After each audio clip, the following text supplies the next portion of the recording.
विक्रमपुरी नाम के एक गांव में राहुल, बंटी और वासु नाम के 3 दोस्त मिलकर कॉलेज पढ़ रहे थे।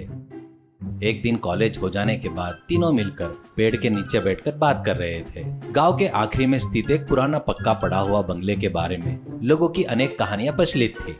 राहुल, अरे बंटी, वासु, उस गांव के आखिरी में पड़ा हुआ घर में जो भी रात में जाएगा वो वापस नहीं आता है करके सुना था। क्या तुम में से कोई उस घर में जाने की हिम्मत रखता है? बंटी, मुझे भूतों से डर नहीं लगता, लेकिन अगर रात के समय खाना नहीं मिला तो मुझे बहुत डर लगता है। लेकिन इस समय उस पुराने बंगले की बात क्यों करे? वासु, तुम हमेशा खाने के बारे में ही बात क्यों करते हो बंटी? साइंटिफिक नजरिए से देखे तो वहाँ कुछ तो भी रहस्य जरूर है। इस कुछ ही दिनों में उस घर की ओर गए गाँव के कुछ लोग अचानक गायब हो गए हैं। गायब होना तो जानते होगे ना, उसका मतलब कि वो मर गए हैं। राहुल, तो हमारा साहस क्या है? साबित करने का यही समय है। आज रात हम तीनों उस पड़े हुए बंगले में जाएंगे। जो भी पीछे हटेंगे उन बचे हुए 2 को 1 महीने तक कॉलेज के कैंटीन में समोसे बिरयानी खिलानी होगी। क्या कहते हो? बंटी, 1 महीने की फ्री बिरयानी? ठीक है, मैं तैयार हूँ, लेकिन अगर अंदर कोई अजीब चीज हुई तो तुम पहले मुझे छोड़ दोगे राहुल? वासु, ठीक है, दाव लगा हुआ है, मैं भी आऊंगा, लेकिन उससे पहले उस घर का ताला कहाँ है ये ढूंढना होगा। राहुल शर्त के सुनते ही बंटी खाने के लालच में, वासु उसमें छिपे हुए रहस्य जानने के उत्सुक में मान गए। रात के 9 बजे जैसे ही हुए, तीनों टॉर्च लेकर उस बंगले की ओर चलना शुरू करते हैं। राहुल, अरे बंटी, वासु, अंधेरा होते ही मेरे पेट में कुछ अजीब सा महसूस हो रहा है। क्या भूत रात में ही काम करते हैं, दिन में नहीं आते क्या?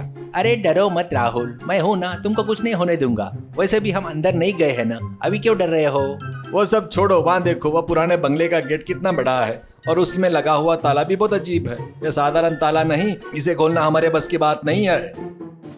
ताला बहुत मजबूत दिख रहा है, इसका ताला कुंजी कहाँ होगा? कहीं कोई भूत उसे ना पहन रखा हो।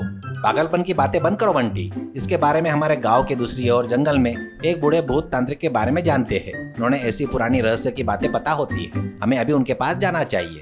तुम्हारी बात सही है राहुल, उस तांत्रिक से पूछेंगे तो इस ताले के पीछे का असली रहस्य क्या है, उसे कैसे खोले, ये हमें पता चल जाएगा।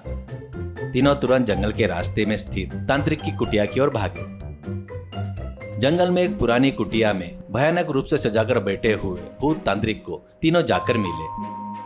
तांत्रिक उन्हें देखकर ही जोर से हंसा।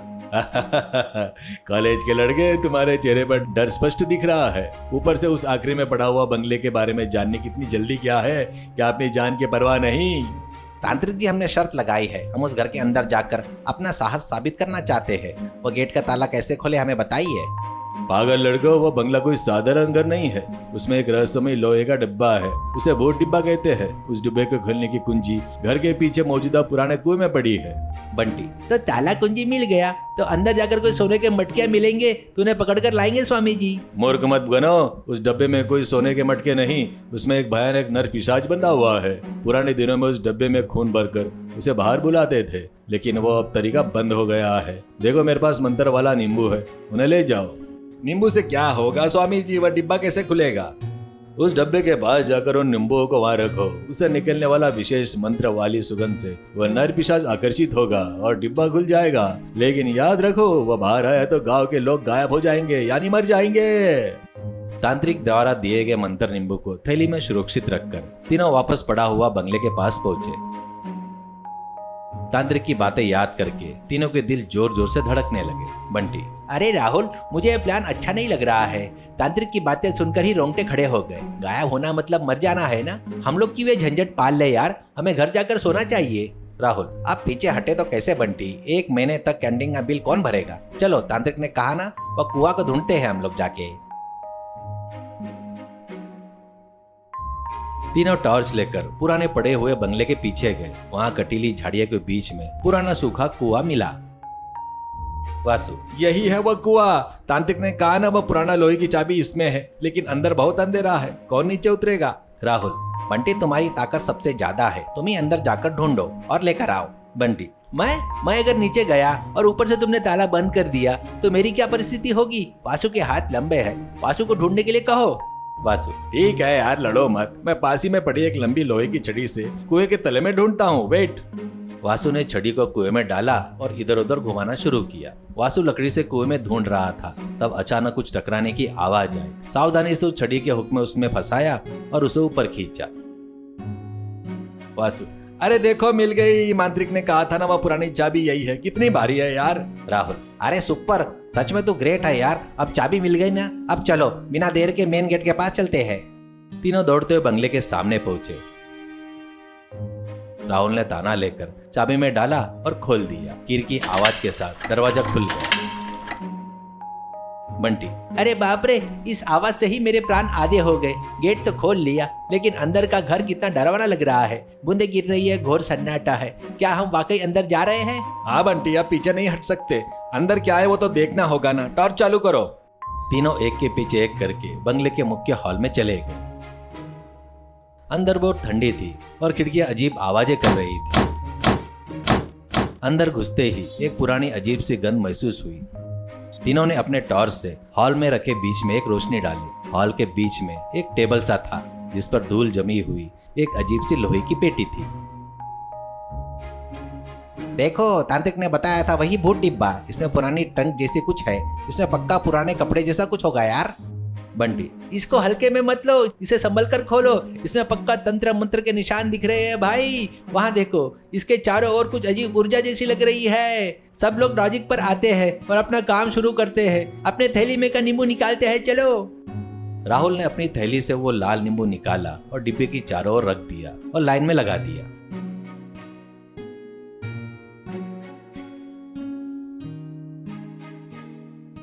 बंटी, अरे नींबू रखते ही कितनी अजीब सी गंध आ रही है। जैसे चिकन बिरयानी में नींबू निचोड़ते हैं ना, ऐसी खुशबू आ रही है।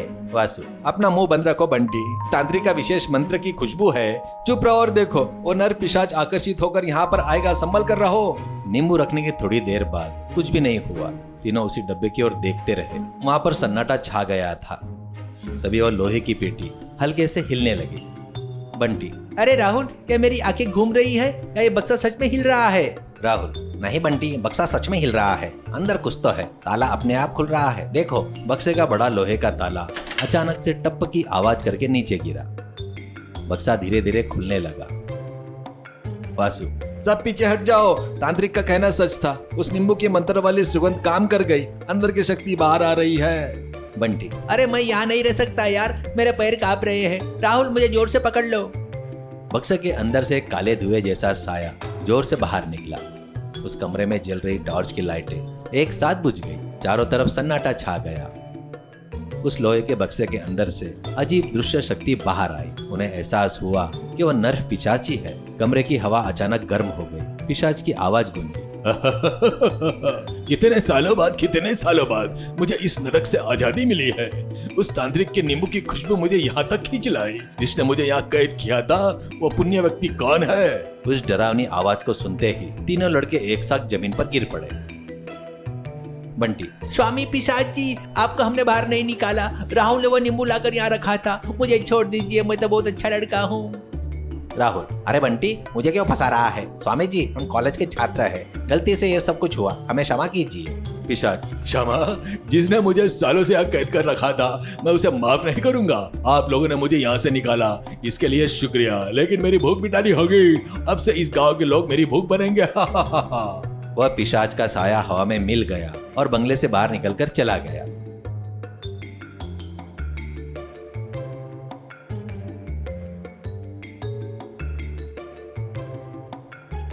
अगली सुबह तीनों दोस्त कॉलेज में मिले। कल रात में जो हुआ था उसे वो भूल नहीं पाए थे। उनके चेहरे पर डर साफ दिख रहा था। राहुल, अरे कल रात का पिशाच ने जो कहा था याद है ना? गांव के लोग उसकी भूख मिटाएंगे। मुझे बहुत डर लग रहा है यार। बंटी, मुझे तो रात भर नींद नहीं आई यार। मैं चादर के अंदर छिप गया था। मम्मी ने नाश्ता दिया, वो भी खाने का मन नहीं था। समझो मेरा डर किस हद तक है। वासु, अपना खाना खाने का चक्कर छोड़ो बंटी। मैं कॉलेज से आ रहा था तो सुना कल रात गांव के आखिर के छोर पर रहने वाला रंगैया जी अचानक गायब हो गए। राहुल, रंगैया जी? वो तो कहीं बाहर नहीं जाते ना। रात में वो कभी भी बाहर नहीं निकलते हैं। वासु, सुना है कि वो रात में खेत में पानी देने गए थे। उसके बाद वापस नहीं आए। गांव वाले उन्हें ढूंढ रहे हैं, लेकिन कहीं भी कोई सुराग नहीं मिला अभी तक। बंटी, यानी वह नर पिशाच अपना काम शुरू कर चुका है। गायब होने का मतलब तो मरना ही है ना? रंगैया जी को पिशाच ने मार दिया होगा। 2 दिन बीत गए। गांव की हालत और भी खराब हो गई। एक के बाद एक लोग गायब हो रहे थे। सब डरे हुए थे।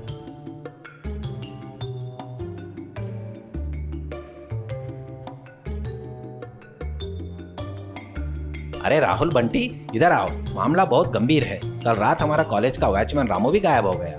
क्या वॉचमैन रामू? वो तो रात को कॉलेज के गेट के पास ही रहता था ना। हे भगवान, क्या वो पिशाच कॉलेज तक आ गया है? अब वो हमें भी नहीं छोड़ेगा। हाँ वासु, कल रात मेरी गली का पोस्टमैन सोमैया भी दिखाई नहीं दे रहा था। उसके घर वाले रो रहे थे। गांव के लोग गायब हो रहे हैं। गायब का मतलब अब वो लोग नहीं रहे होंगे ना, क्योंकि पिशाच को हमने ही बाहर निकाला था। अपनी छोटी सी गलती के कारण आज इतने लोगों की जान खतरे में है। यह पाप हमें ही धोना होगा। किसी भी तरह उस पिशाच को रोकना होगा। बंटी, रोकना कैसे? वो भूत है, दिखाई नहीं देता। हम जाएंगे तो हमें मार देगा, लंच में खा जाएगा। इसका समाधान उस तांत्रिक बाबा के पास होगा। देर किस बात की, चलो चलते हैं जंगल। तीनों दोस्त कॉलेज का क्लास छोड़कर सीधे जंगल की तरफ भागे। उस दोपहर का माहौल भी बहुत डरावना था। जंगल में पहुंचते ही उन्हें और डर लगने लगा। बंटी, इस जंगल में दिन में भूत जैसा लग रहा है। मेरे पैर आगे नहीं बढ़ रहे हैं यार। राहुल, हिम्मत बढ़ा बंटी, गांव के लोग मर रहे हैं। क्या तुम ऐसे ही डर कर बैठोगे? हमें हमारी गलती सुधारनी होगी। जैसे तैसे तांत्रिक की झोपड़ी तक पहुंच गए। तांत्रिक अपनी झोपड़ी के सामने बैठा हुआ पूजा कर रहा था। उन्हें देखकर उसका चेहरा गंभीर हो गया। तांत्रिक, मेरी चेतावनी को अनसुना कर कर नर पिशाच को बाहर निकाला है ना। अब गांव के लोग एक एक करके गायब हो रहे हैं तो मेरे पास आ गए। राहुल, स्वामी जी हमसे गलती हो गई। वो पिशाच गांव में सबको मार रहा है। उसे कैसे रोकना है हमें बताइए प्लीज। वह पिशाच बहुत शक्तिशाली है। उसे सामान्य तरीके से मारना नामुमकिन है। उसे वापस उसी बक्से में कैद करना होगा, तभी गांव वालों को आजादी मिलेगी। स्वामी, क्या वो हमारी बात मानेगा? अगर हम बक्से के पास जाएंगे तो क्या वो हमें ना मार दे? तीनों का दर्द देखकर तांत्रिक ने अपनी पूजा की सामग्री में से एक सफेद पाउडर निकाला। यह मंत्र का विभूति है। डरो मत बच्चों। वह पिशाच नींबू की खुशबू से आकर्षित हुआ था ना, इस तरह यह विभूति की खुशबू से काबू कर लेगी। ये लो, उस विभूति को ले जाओ। बंटी, स्वामी जी से हम क्या करेंगे, विस्तार से समझाइए। आज रात फिर से उस बंगले में जाओ। लोहे के बक्से के चारों तरफ इस विभूति को छिड़को। जैसे ही विभूति महक फैलेगी, वह पिशाच कहीं भी हो बेचैन होकर उस बक्से के पास आ जाएगा। वो बक्से के पास आते ही हमको क्या करना होगा? वो विभूति की शक्ति के कारण कमजोर होकर बक्से के अंदर जाएगा। उसके बक्से के अंदर जाते ही बिना देरी किए तुम लोग हिम्मत करके उस बक्से के ढक्कन को जोर से बंद कर देना और पुराना ताला लगा देना। एक बार ताला लग गया तो कभी बाहर नहीं आ सकता। अरे, तो हमें पिशाच के सामने खड़ा होकर ताला लगाना होगा? मुझे तो डर लग रहा है, मेरे हाथों से ताला छूट जाएगा। मैं ताला लगा दूंगा। बंटी, तुम ढक्कन बंद करने में मदद करना। तांत्रिक द्वारा दी गई विभूति लेकर तीनों गांव लौटे। रात के 10 बजे पूरा गांव सन्नाटे में डूबा था। पिशाच के डर से सबने अपने दरवाजे कसकर बंद कर लिए थे। राहुल, बंटी, वासु, समय हो गया है, सब तैयार हो जाओ। आज रात उस पिशाच का खात्मा करना होगा। राहुल, अगर हम ताला लगाते समय उसने हमें देख लिया और हमें ही मार दिया तो क्या होगा? पॉजिटिव सोचना होगा यार। तांत्रिक ने विभूति दी है ना, उसमें शक्ति है। बस हिम्मत रखो, कुछ नहीं होगा हमें। वो तीनों धीरे धीरे उस बंगले की ओर बढ़ने लगे। अंधेरा बहुत घना था। ऊपर ठंडी हवा चल रही थी। पत्ते की आवाज़ों से उन्हें डर लग रहा था। वो सभी डरे हुए थे। तुम्हारे पास टॉर्च है ना? बैटरी बैकअप भी रख लो। अंदर अंधेरा हो जाएगा तो बहुत मुश्किल होगी। सब तैयार है बंटी, हम लोग गेट के पास पहुंच गए। सब लोग अंदर चलो। तीनों अंदर गए और सीधा उस हॉल में पहुंचे जहाँ वह बक्सा था। बंगले के हॉल में पहुंचते ही वो भूत का खोला हुआ बक्सा वैसे ही पड़ा हुआ था। राहुल ने अपने बैग से तांत्रिक की विभूति निकाली। वासु, टॉर्च को जोर से पकड़ो। मैं विभूति को उस बक्से के चारों ओर फैलाता हूँ। बंटी, तुम ढक्कन के पास तैयार रहना। बंटी, मैं तैयार हूँ, लेकिन मेरे पैर डांस कर रहे हैं डर के मारे। जल्दी छिड़को राहुल। राहुल ने सावधानी से उस सफेद मंत्र को फूकी विभूति लोहे के बक्से के चारों ओर एक गोलाकार छोर में छिड़क दिया। विभूति छिड़कते ही कमरे में एक अजीब सी तीखी सुगंध फैलने लगी। राहुल, हाँ, तांत्रिक ने यही सुगंध बताई थी। यह गंध बहुत शक्तिशाली है। पिशाच निश्चित रूप से इसकी ओर खींचा चला आएगा। इसे देखकर मुझे कुछ नींद जैसा महसूस हो रहा है। पिशाच के आने से पहले मैं थोड़ी देर सो जाता हूँ यार। वासु, मुंह बंद कर बंटी, ये सोने का समय नहीं है। देख, वहाँ अजीब सी आवाजें आ रही है, सतर्क रहो। कमरे की खिड़की के दरवाजे अचानक जोर जोर से खटकने लगे। हवा की गति असामान्य रूप से बढ़ गई। उस मंत्र फूक की विभूति की गंध बंगले से बाहर फैलने लगी और आसपास घूम रही उस पुरुष पिशाच को अपनी ओर आकर्षित करने लगी। बंगले के अंदर हवा एक भंवर की तरह घूम रही थी।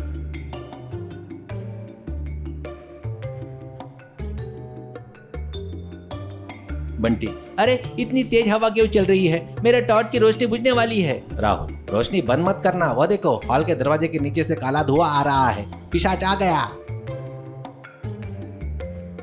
कमरे में प्रवेश करते ही उस अदृश्य शक्ति ने अजीब ढंग से हंसना शुरू किया। यह विभूति, यह मुझे बांधने वाली विभूति, कौन, किसने यह काम किया? मैं तुम्हें छोड़ूंगा नहीं, आज मैं तुम्हें गायब कर दूंगा। अरे भूत भैया, तुम गांव के भोले भाले लोगों को अपना शिकार बना रहे हो, यह गलत है। तुम्हें फिर से उस बक्से में बंद कर देंगे। मुझे बंद करोगे? तुम्हें इतनी हिम्मत? मैं अपनी ताकत दिखाता हूँ। फिर भी बक्से के चारों ओर फैले उस मंत्र की फूकी विभूति की प्रभाव के कारण पिशाच ज्यादा देर तक हवा में नहीं टिक सका। उसकी आवाज कांपने लगी। तांत्रिक ने जैसे कहा था, उस विभूति का मंत्र का प्रभाव उस पिशाच को बेहद कमजोर कर रहा था। वह हवा में इधर उधर टकराते हुए बक्से की ओर खींचा चला जा रहा था। अरे राहुल देखो, विभूति काम कर रही है, पिशाच अपनी शक्ति खो रहा है, वह बक्से के अंदर जाने की कोशिश कर रहा है। बंद करो, मैं इस गन को बर्दाश्त नहीं कर पा रहा हूँ, मेरी शक्तियाँ खत्म हो रही है, मुझे छोड़ दो। तुम्हें छोड़ने का सवाल ही नहीं होता। तुमने हमारे गांव के चौकीदार रामू और रंगैया को भी गायब किया था ना, अब भोगो। पिशाच ने लाख कोशिश की, लेकिन वो विभूति के घेरे से बाहर नहीं निकल पाया। अंत में वो अदृश्य शक्ति से सीधे उस खुले लोहे की पेटी यानी भूत डब्बे के अंदर खींचा चला गया। अरे बंटी, यही मौका है, पिशाच बक्से के अंदर चला गया, तेजी से जाओ, ढक्कन बंद करो। मैं, अरे अंदर से उसने मेरा हाथ पकड़ लिया तो। घबरा मत बंटी, अब उसमें कोई ताकत नहीं, जल्दी कर वरना फिर से बाहर आ जाएगा। वासु और राहुल ने जोर से चिल्लाने पर बंटी ने पूरी भूख की ताकत लगाकर आगे की ओर भागकर आंखें बंद करके बक्से के ढक्कन को जोर से टक से आवाज से दबा दिया। राहुल, ढक्कन बंद कर दिया, जल्दी से ताला लगाओ, मेरे हाथ दर्द कर रहे हैं। राहुल ने बिना देरी किए अपनी जेब से वो पुरानी लोहे की चाबी निकाली और बक्से पर लगा दी। चाबी घूमते ही क्लिक की आवाज के साथ बक्सा मजबूती से लॉक हो गया। नहीं, मुझे फिर से बंद मत करो, बाहर निकालो, मैं तुम्हें अमीर बना दूंगा। वासु, तुम्हारा धन हमें नहीं चाहिए, तुम बस इसे बक्से में रहो। बक्से के अंदर से आवाजें आ रही थी। तीनों मिलकर बक्से पर बैठ गए और चीखें धीरे धीरे शांत हो गई। वो हॉल पहले की तरह सामान्य हो गया। टॉर्च की रोशनी तेज हो गई और ठंडी हवा रुक गई। तीनों को समझ में आ गया, पिशाच अब भूत डिब्बे में कैद हो चुका है।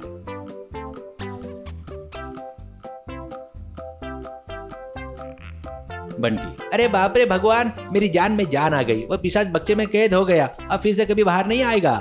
नहीं बंटी, तांत्रिक ने जो चाबी दी थी उससे हमने हमेशा के लिए बंद कर दिया, अब वो कभी बाहर नहीं आएगा, हमने कर दिखाया। हाँ, हमारी गलती का प्रायश्चित हो गया। अभी इस चाबी को हमारे पास नहीं रखना चाहिए, वरना कोई फिर से इसे खोल देगा, इसे नष्ट करना होगा। वह सब तो ठीक है, लेकिन इस तनाव में मुझे बहुत भूख लगी है। राहुल, शर्त के हिसाब से मैंने ढक्कन बंद किया ना, अब महीने भर का कैंटीन का बिल तू ही भरेगा, याद है ना? इस जानलेवा संकट में भी तुझे खाने की पड़ी है बंटी। खैर, तूने जो मदद की उसके लिए 1 नहीं 2 महीने तक मुझे खाना खिलाऊंगा। तीनों हंसते हुए बक्से को वहीं छोड़कर बंगले से बाहर निकल आए। बंगले से बाहर निकलते ही वे सीधा नदी की ओर गए। सुबह के 4 बज रहे थे। नदी के पास का वातावरण काफी शांत था। वासु, राहुल, वो चाबी मुझे दे दे, इसे नदी की गहराई में फेंक देता हूँ ताकि इसे कोई ढूंढ ना सके। राहुल ने अपनी जेब में से चाबी निकाली और वासु को दे दी। वासु ने पूरी ताकत से चाबी नदी में फेंक दी, जो पानी में डूब गई।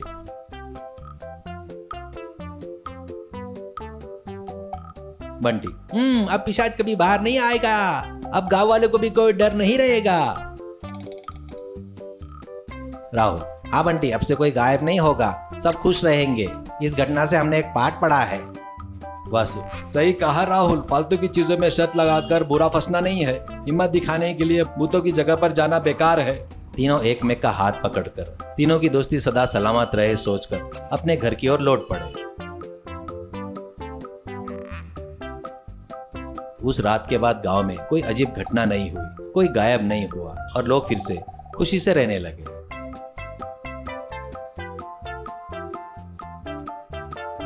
राहुल, ए बंटी, आज तुझे कितने समोसे चाहिए, जलेबी चाहिए, खा ले, मैं पूरा इसका बिल भर दूंगा यार। बंटी, ये बात सुनने के लिए मेरे कब से कान तरस रहे थे राहुल। थैंक्स राहुल। एक बात पर याद रखना होगा, हम फिर से उस पुरानी हवेली के पास या किसी ऐसी जगह पर नहीं जाना चाहिए। अरे बाप रे, जिंदगी में वो गलती कभी नहीं करेंगे भाई। तीनों दोस्त कैंटीन में बैठकर खाते हुए मजा कर रहे थे। उस पुरानी हवेली में उस भूत का मधुर और भयानक रहस्य उन तीनों के साथ ही रह गया।